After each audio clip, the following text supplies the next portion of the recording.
My guest today is Mike Ware, Executive Director of the Innocence Project of Texas, a nonprofit that works to overturn wrongful convictions. So Mike, before we talk about what your nonprofit does, tell us a little bit about Willie Thomas. Willie Thomas is a case out of Tarrant County. Originally it was probably a robbery gone bad, in which case a man ended up murdered.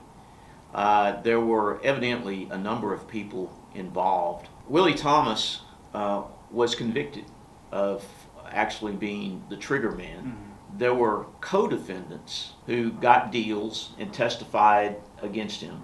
Then there was purportedly some DNA lifted off the trigger of the murder weapon that was recovered at the scene that matched Willie Thomas. And that was, of course, presented as very strong evidence of what was otherwise arguably a very weak case.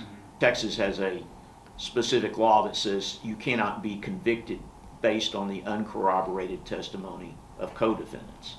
And then, with the cooperation with the Conviction Integrity Unit of the District Attorney's Office, we and Mr. Thomas's court-appointed attorney, Mark Nealon, were able to establish that, in fact, he is excluded and is not a contributor to the DNA on the trigger of the murder weapon.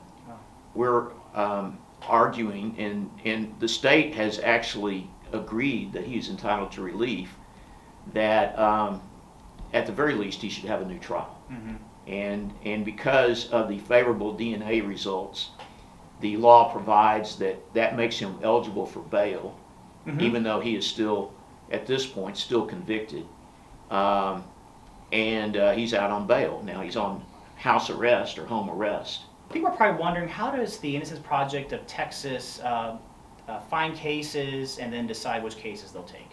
We get maybe 100 letters a month from prisons, from family, from friends, from advocates that we sort through.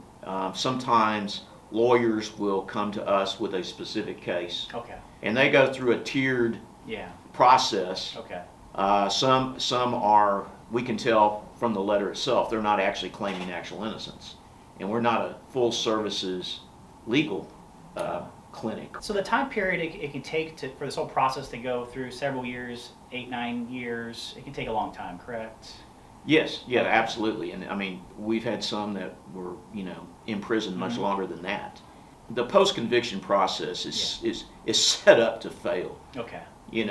And so that's why that if, say 20 people were exonerated in Texas this past year, which is what the National Registry indicates, that probably 10 times that many should have been exonerated. So on that note, if you care about this issue, pay attention to who you vote for district attorney would be one way you could kind of help this process. And the Court of Criminal Appeals. Okay, interesting. It's kind of a down ballot, spot, but they're the 9 judges, kind of like the United States Supreme Court has 9 judges. They're the 9 judges that decide all these cases in Texas, all the criminal cases in Texas. They're the Supreme Court of Texas criminal cases. Well, I wish we had more time to talk, but we will be doing a cover story on this nonprofit in the near future.